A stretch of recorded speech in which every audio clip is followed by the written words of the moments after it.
Do you love math? If you do love math, I suggest to go to www.mrmathinc.net or YouTube Mr. Ing today. Very easy and compatible to work with.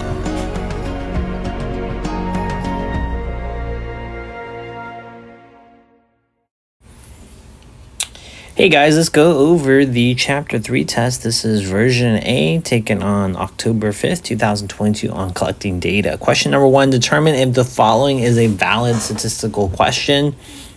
It is a statistical question if you can get varied data. Varied data is basically you get different types of numbers. It would be no if it's just one number. How much money does Mrs. Johns have in her purse right now? This would be not valid. Why? Because you're not going to get like 15 cents, 25 cents. It's just one number. Question number 2, the student government at a high school surveys 100 students at the school to get their opinions about a change to the bell schedule. Identify the population in the setting. This is the all. Well, they're at a high school. And so this would be all high school students. Number 3, multiple choice. A veterinary pharmaceutical company plans to test a new drug to treat a common intestinal infection among puppies. The puppies are randomly assigned to 2 equal groups.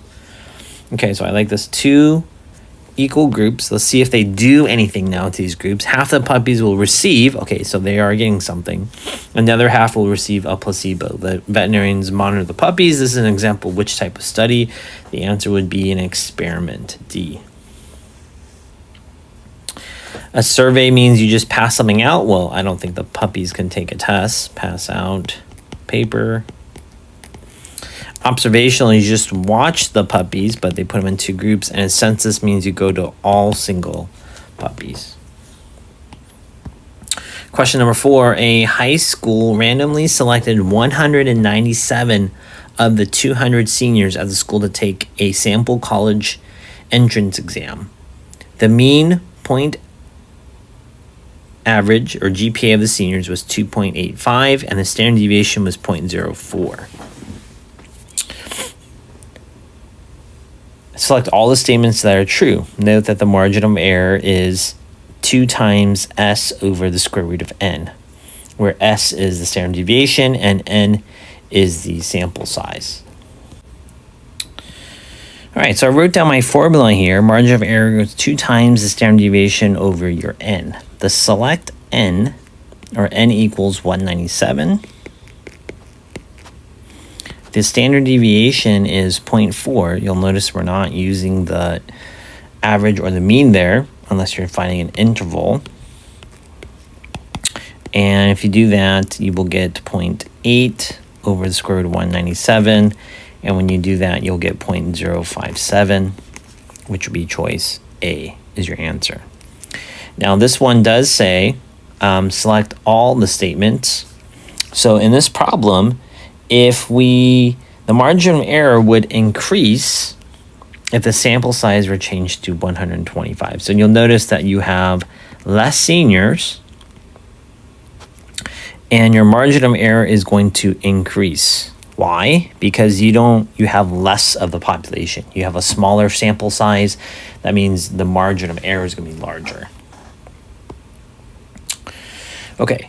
Question number 5. Antoine wants to know how often the residents in his neighborhood goes to the beach. Which sampling method would give valid results? A, if he asks the members of the swim team at his school. Well, that's kind of biased. Bias means that it's helping you lean towards one or the other. Well, if you like to swim, you'll probably want to go to the beach, so no. B, he asks all his family members and friends. This is also biased because it's his friends and family members. C, he posts a question on a community website. All right, at least it's going towards his community, but only those who would volunteer or who have strong responses are self-selected would do it. So your answer is D. He asked 3 random households from each street in his neighborhood. That one is more unbiased. Okay, question number 6 is a free response. Samuel is interested in finding out the favorite video games of other students at his school. Samuel decides he's going to conduct a sample survey to answer this question, explain how he can design his survey, and how he can randomly choose those who will take the survey. So we used an acronym in our class. We called it DARE. And let's just say that there are 1,000 students at this school. Digits 0, 0, let's just use 1 to 1,000.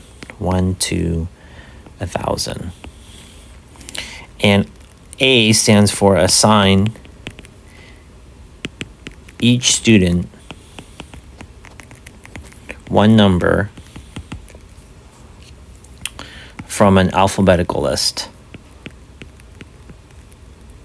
Alphabetical list.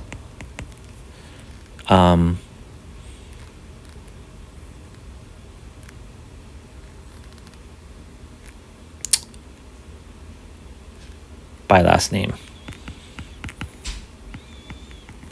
So let's say your last name is Apple, you'll get number 1. Let's say you're B, you are Bears, last name is Bears, you will get 2.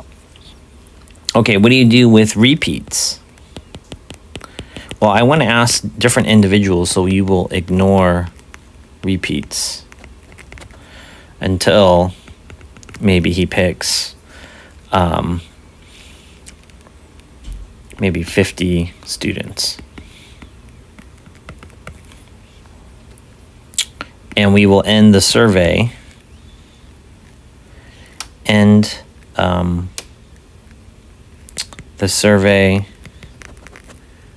when 50 students are selected. I mean, you could have done stratified, like identify all the 9th graders, see how many 9th graders there are.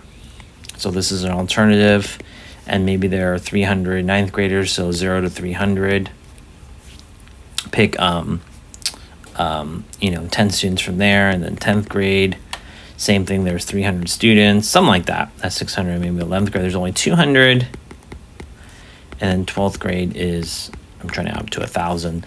So then let's just say you pick, like, I don't know, 13, 13, 12, and 12 randomly from those numbers. So you could have done different things, put each student's name on a piece of paper and picked it. Question number 7. A track coach is interested in comparing 2 types of running shoes, shoe A and shoe B, to test whether runners perform better wearing one type of shoe versus the other. To investigate, the coach recorded the times of the runners in 50-meter dash when wearing shoe A. He then recorded the times of the same runners when wearing shoe B. The runners' times for the 50-meter dash wearing each of the 2 types of shoes are shown in the tables below. Find the means for both. So shoe A mean time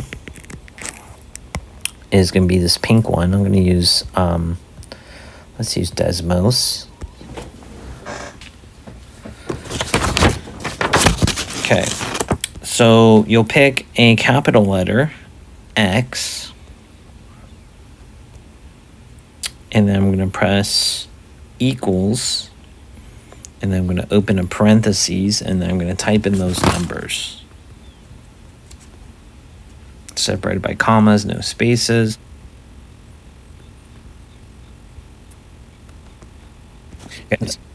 Okay, we need to use brackets.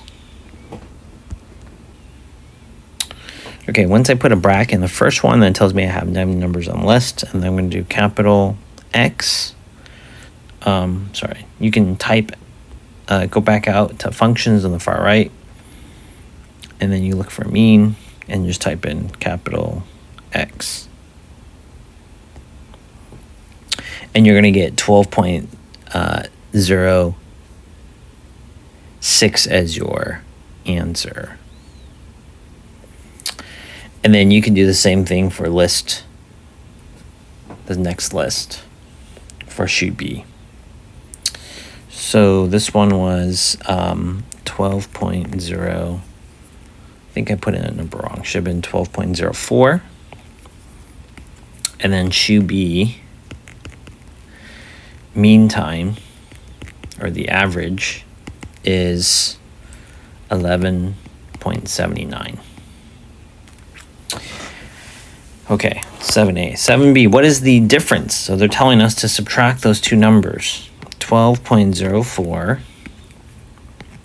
minus 11.79. I'm going to get 0.25.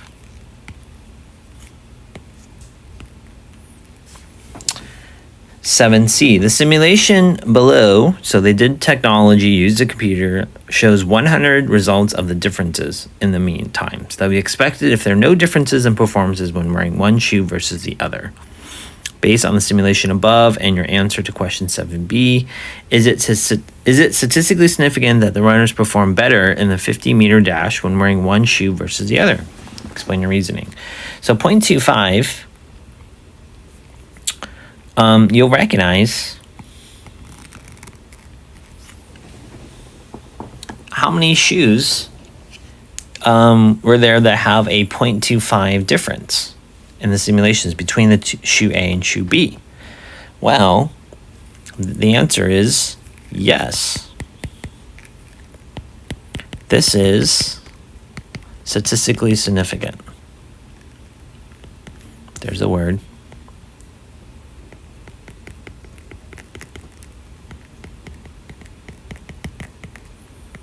Okay. Just wanted to change colors so you can see it. My explain word is because. Because this happens 0 out of 100 times, which means is less than 5%. So it didn't happen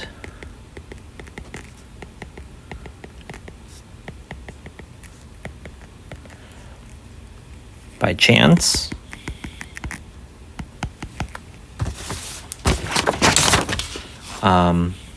The shoe type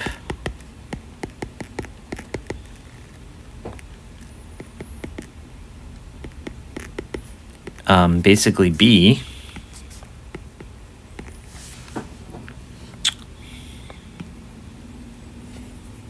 helps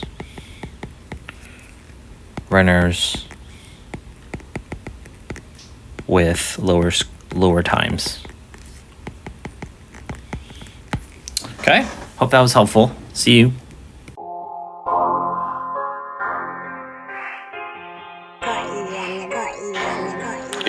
Two plus two is 4, minus 1, that's 3 quick maths. Everyday man's in the class, doing problems. See that problem board, that problem is easy, thanks to Mr. Ing.